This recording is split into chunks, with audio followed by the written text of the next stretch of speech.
Good afternoon and welcome to our second live broadcast of the day with the postgraduate student panel.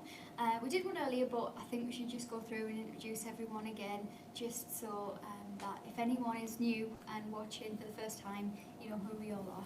So my name's Lindsay. I am part of the marketing team, but I'm also a proud graduate of Northumbria University.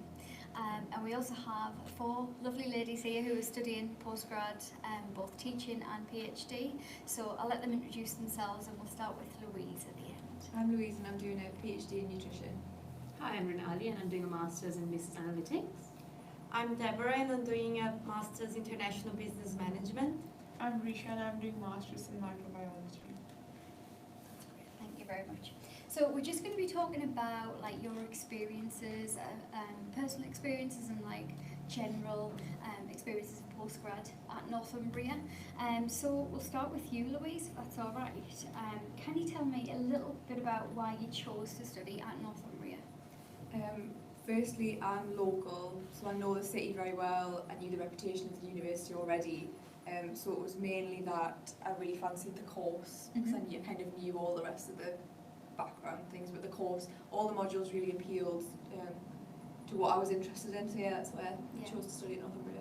Cool, thank you very much. And Deborah, why did you choose to study here? I'm an international student. I come all the way from Brazil.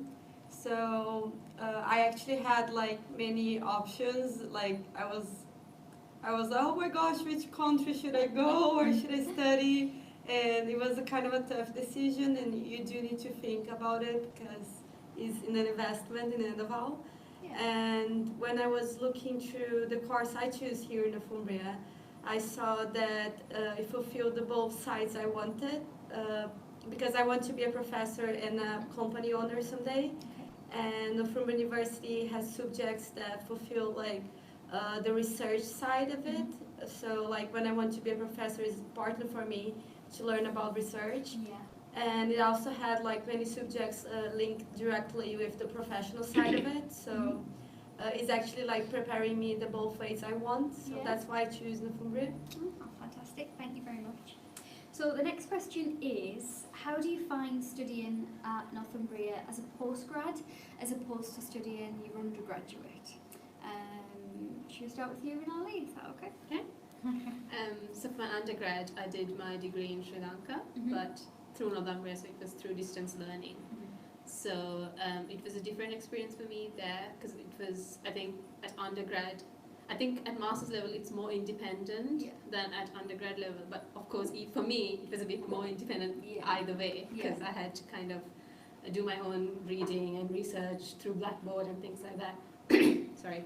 That's okay. So, but I think at master's level it's a lot more self-study. I mean, we do have some taught sections because we are doing postgraduate taught degree, but it's only 40% of the content, whereas the rest of it is something that we have to kind of figure out on our own, do our own reading, go to the library, use the resources and kind of learn and do it on our own. So you mentioned that you studied a distance learning course for your undergraduate, is that right? How did you find studying a distance learning course with Northumbria?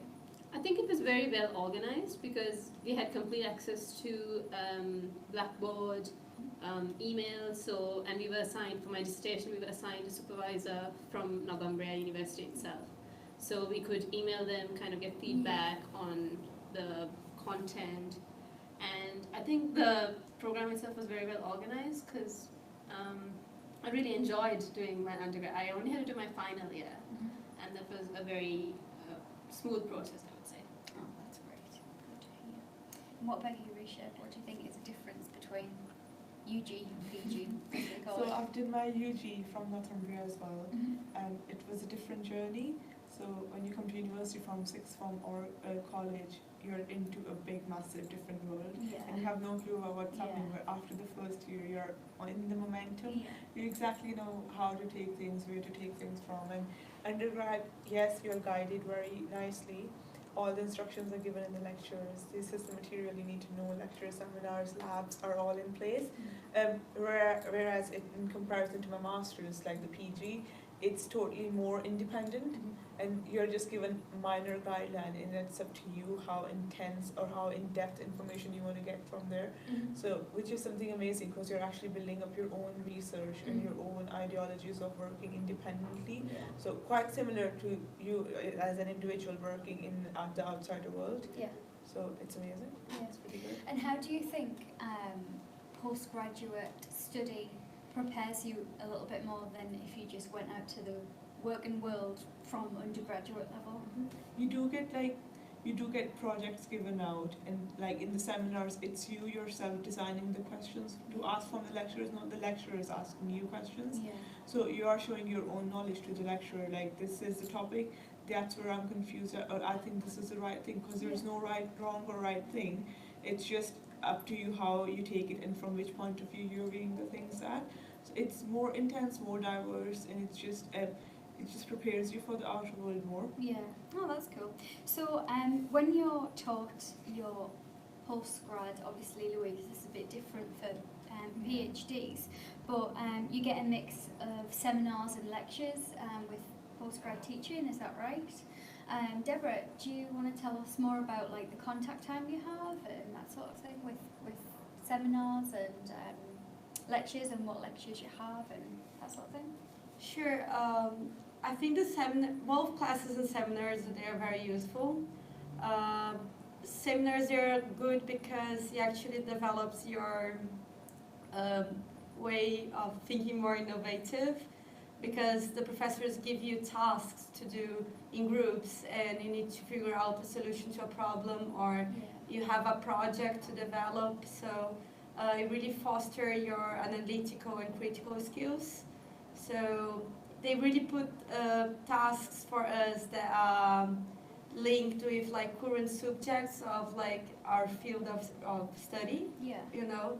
So, for example, I had a class in the digital marketing field, and we needed to analyze like how a company would solve that problem, or how they would like retain more clients or generate more leads. Yeah. And we did that all in group, and it was very surprising for me, like how many ideas we came up with.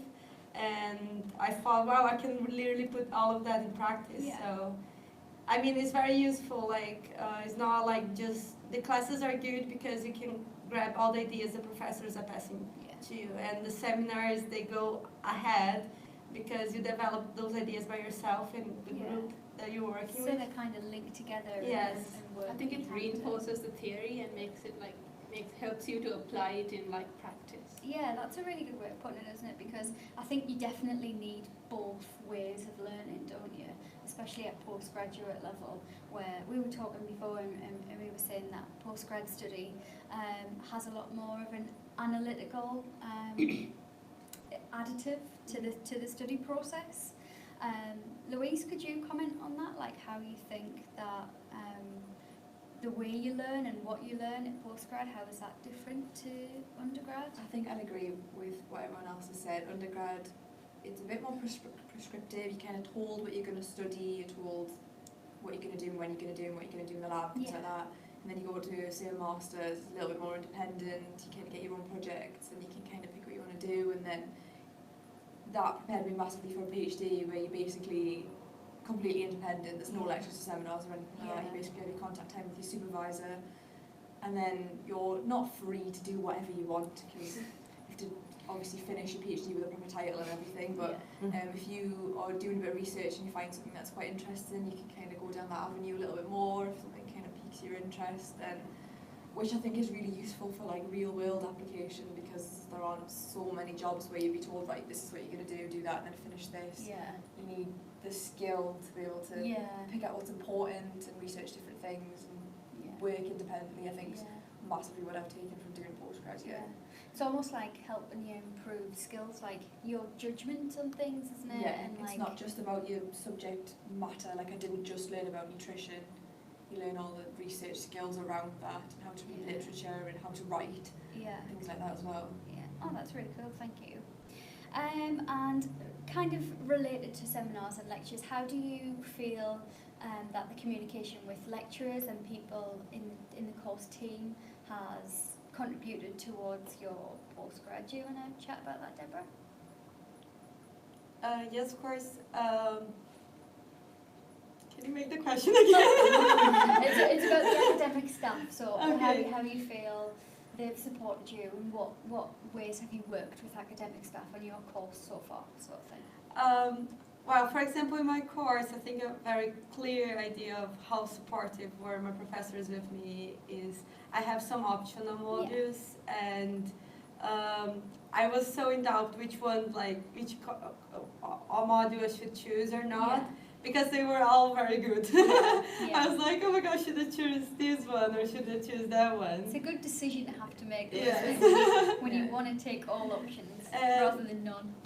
Yes, and not only that, but for any other thing as well. Like, and if I spoke with the professors, they would like talk to me. Do you want to like come to my office and talk about it and discuss about it? Or any mail I would send, they would like be quite like quickly to answer me, and like they would show like loads of interest of seeing if like I'm happy with my decision or if I'm satisfied with the answer. And in general, I think anybody that works here in Northumbria are very open and friendly, and it's very like very helpful to like to anything I needed here. Oh, that's good. You know, to hear. like very useful. Oh, that's great. I just would like to touch on, if we can, do you think that there are any immediate cultural differences in the way things are done in the UK compared to back in Brazil or Sri Lanka? I'm not going to mainly at you two, but anyone, if you've experienced it, and the way you learn, or was there anything that you were like surprised about when you got to Northumbria that you hadn't experienced? 100%. Really? Yeah. Okay. Tell us more. The timing, like in Brazil, you can arrive late in classes and it's Oh, it doesn't matter the time you arrive, you just go there and sit. Did you find that out the hard way? That was the hardest for me, you know, like 3 minutes late in Brazil is considered a time, right? Oh, okay. Here, if I arrive more than 3 minutes late, no, that's not good at all. Oh my gosh. Anything else? Anything else from anyone? Well, I mean, to some extent, since I was studying through distance learning, some of the things were similar. Similar anyway. Because like submissions and things were on Turnitin and things like that. But I suppose it's more, I feel like it's a more relaxed culture here. Yeah. Not in terms of time, but Just don't arrive late. yeah, just don't arrive late. But just in the terms, the sense of the kind of distance between the teaching panel and the students. Yes. It's much more relaxed and kind of more friendly. Yeah. Whereas, you know, it's just the culture, I suppose. And in Sri Lanka, you know, you kind of are supposed to respect your teachers. Yeah. Not that you don't just respect them here, but it's just the kind of distance, you know. Yeah. And here, everyone's fine with calling each other by their name, the first names, whereas it's not. It's a bit different. So I think that's something that I've noticed. I suppose that improves the approachability of the lecturers if you feel like you have a still professional relationship with them, but a relationship where you feel open to ask even sometimes silly questions. I would imagine that you feel silly, like maybe you might not ask it if you're a bit scared of approaching somebody. Like initially, I think I would have had a little bit of kind of, like since I was so used to that way, it's like, oh, maybe that's a stupid question, maybe I shouldn't ask that kind of thing, you know. But they are really open, aren't they, to anything you want to ask and anything you want to pursue or any ideas you have. Any academics that I've come in contact with, both when I was here as a student and as a staff member, they're always really open to answer questions about especially about their field, and I get a real sense of passion from academics. I'm not sure if you can echo that as well, but I feel like we have a really good, strong academic team. I would do like there's professors that I simply like enjoy so much going to the class just to watch them talking, and I laugh sometimes because like they're not just talking, they're interactive, and the classes are very enjoyable to go. And it's probably important to point out that a lot of our academic staff are still very kind of live in their field of study, as well as being researchers and lecturers. They're also like live in their study in the real world as well. Have any of you got any examples of that? Any of your lecturers that are Yeah, I think my program leaders like always working on research papers and things like that, collaborating with other people in the business school. And how do you think that improves your experience as a student when you have lecturers like that are, you know, at the forefront of what is happening in that field? I think that's really good because it gives you, like, they're able to, they know what's going on in the field. So, I mean, they're aware of what's going on practically as well as just kind of theory. And it's just not like models or, you know, something that you find in a textbook. It's more applicable to like the real world. Not hypothetical, it's real world. Like pretty much when we are also writing the journals and doing the, like research, it's based on the journals, and it's most of my lecturers who written the journals. So they can even give us more insight of the story, or how come they reach the conclusion, or what are the next steps that can be taken from one study into one of the work that I'm on about. So it's pretty much helpful. And any questions when you're reading the journals, like sometimes it clicks. Why has the writer written that? It makes no sense. But you can just email the lecturer and say, you've written that in that journal. Can you please elaborate? And you get a first-hand explanation. Like, yes, definitely, which is just amazing. It's pretty good. Like, you're not left with those blank questions, whereas people hesitate to contact the writer and then go through the process. In here, just email, oh, it's my lecturer, that's fine. So, that's a benefit for sure. Definitely, So next I would like to touch on funding for postgraduate study, because I know it's something that people are a bit more aware of as postgraduate students rather than undergraduate. Would you agree with that statement in the first place? And if you could tell me, probably all of you, if that's okay, if you had any help with your finances for your postgrads, and if you've made any special arrangements, like if you've got any part-time jobs or anything like that. So maybe we could start with you, Rich. What I've done is I've got postgraduate loan, which is very good because I do get alumni discount as well, because I've done my undergrad from here, which is just amazing. And then there are some scholarships as well alongside. So the best approach I think I've taken is go for a postgrad loan. It does pay off your fee, and then there is a little bit sum of money left which you can use for your management and expenses. Alongside doing like a 15-hour part-time job is no harm. It's like do you do that at the moment? It really makes me actually enhance my skills more. So I can even look from 2 point of views, one being a student, one working in the real world as well, and then I can analyze things and think of pros and cons in my head as well. Yes, the routine does get a bit hectic, but it's something you got to do in the next 10 years or so anyway, so it's just me preparing myself, which I think I'm proud of. That's good. What about you, Deborah? Did you receive any sort of support or for your funding from coming from Brazil? Or? I got a scholarship from Santander, which was very helpful. Yes, it was very helpful. And I also do a paid internship here now. Oh, right. And it's in the field I'm studying. So like I'm studying as like her, I'm studying and working. And when I combine the both, you know, like I can get loads of it. So it's like being here, having all these opportunities, it's just being so like impacting, you know, like it's being amazing. Something from different sources that are making one full experience. Exactly, because I study international business, so I'm having all this international experience and getting to know different cultures and getting to know how it's to work in a different country and how is the work environment here in England. And I also have in my work people that are from different parts of the world, as well as here inside Northumbria.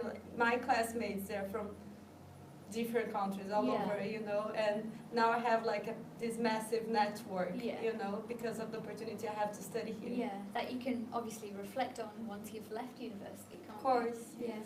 And what about you, Renali? I've got support from the university itself. I applied for the Vice Chancellor Scholarship after my undergrad, and with the alumni discount as well, I got about 60% off my tuition fees for my master's. My mum's supporting me with the rest because I don't have access to a loan because I'm not from the UK. But so that was really good for me. That's part of one of the incentives that I had to make me want to do a master's at this time in the first place. In terms of a job, I don't do a job at the moment, but before I did my master's, I worked in Sri Lanka for 4 years. So I had the work experience then. So I thought I'll focus on my masters for this 1 year and then go back to work at the end of Yeah. it. And I imagine getting the VC scholarship and the alumni discount helps towards clearing your calendar so you can Yeah, you definitely. can focus on it. Yeah, and obviously you've had the work experience before, so you're not missing out on that, are you? Yeah. Really. What about you, Louise? How is it different in your PhD? Would you Yeah, say? so I also got the alumni discount from my masters, and Yeah. I was really lucky that my parents paid for my postgrad. Yeah. But I worked part-time through my undergrad and my masters as well, and obviously I gained a lot from having a part-time Yeah. job as well. I think it was useful to have a different set of friends and to just do something different outside of university. And then I won a studentship to do my PhD, Oh, well done. so you get a wage each month and you have your fees paid as well. They are quite competitive, but I was incredibly lucky to get it. I don't think I could have done my PhD if I hadn't had that. Yeah. It's hard to work part-time alongside a Yeah. PhD, and I do have friends that have self-funded a doctorate, but I think it's pretty tough to Yeah. earn a reasonable wage to support yourself Yeah. and be doing a full-time Yeah. PhD as well. I think if you're not living at home as well, maybe. Yeah. Yeah. Yeah, really difficult. That makes sense. And the next question is, how do you find the Northumbria University support? So that can be like on your course or with your finances or student support. Have you used anything like Student Central? I'll ask you, Deborah, if you don't mind. For me, it was so useful. I think like for many international students, having that support is one of the most I'm thinking is the best thing here, because you go abroad and sometimes you don't know how to do things that the university can help you out, Yeah. and it's just so useful. Yeah. For example, in my country, we don't need to write cover letters to find jobs or internships, and here you do. Oh, And when okay. I was looking for my internship, I needed to write cover letters, and I had no idea how to do it. And Northumbria has, for example, the career support, Yes. and you can set up an appointment with Yeah. a professional here, and they sit with you and help you do read your cover letters or read your CV and tell you what you need to improve. Yeah. And for me, it was 100% worth it. It was so useful because when you send something to somebody that's contracting you, Yeah. they are very detailed, Yeah. what they are seeing in your CV or cover letter. Yeah. And if I didn't have the Northumbria help, I don't think my cover letter CV would be looking that good right now. Because That's great to hear. Because I suppose when you travel to another country for education, you could be an expert in your field, but the cultural education is important. And you're right, Student Central do offer a lot for international students to help you adapt. Would you agree with that, do you think? But yeah, that's great, thank you. So to round up this live session, I'm going to ask you all what has been your highlight at Northumbria so far. We'll start with you, Risha. It's graduation ceremony for sure. It's the way we get celebrated around the university. You go on the stage, it's your red carpet moment at the same point, and by the time you walk out, it's your lecturers clapping and congratulating you. It's just one of those amazing feelings. Even by the time, the day before, you're like, oh, it's just a graduation, but it's more than that. It's the vibe that you get out of it, and the way the university celebrates us at the end of the 3-year degree or postgrad. It's just amazing. Yeah, we were chatting about it earlier, weren't we? We were saying, we feel like Northumbria makes a big deal out of graduation, because Northumbria does have so much pride in its students and what it offers, and the breadth of students that we have here. And I feel like graduation is a big deal, isn't it? I'm sure you all agree with that. I've gone through graduation, so yeah. As a past student, I would definitely say I would agree with that as well. How about you, Deborah? What was your favourite thing so far? For me, it was receiving a distinction after all the hard work. Yay! And honestly, it was hard work. I mean, it's different from bachelor. You need to put more hours in your study. You need to read more. You need to be more critical. And you don't. If you did a good job, you're gonna receive a good grade, and you feel good about it. So, after all my effort, I got the distinction, Well done. and that's what it means for me. Was very, very I felt very happy and proud of me. You should be proud. Yeah. How about you, Ronali? What's been your highlight? For me, I think that just the whole year has been like a really good experience, just because it was my first year away from home. I've been living alone this whole year, so I've been more independent than I was even at home. Learned to cook, and I've managed to travel quite a bit as well. Oh, that's good. So while I was here, because I wanted to make use of the time as much as I Yeah. could, so I wanted to see as much of the UK, because it was my first time in the UK as well. So I have like a whole bunch of magnets on my fridge from all the places I visited in the UK. So I made a lot of friends. I've like done a lot of things new, which I hadn't done before. Yeah.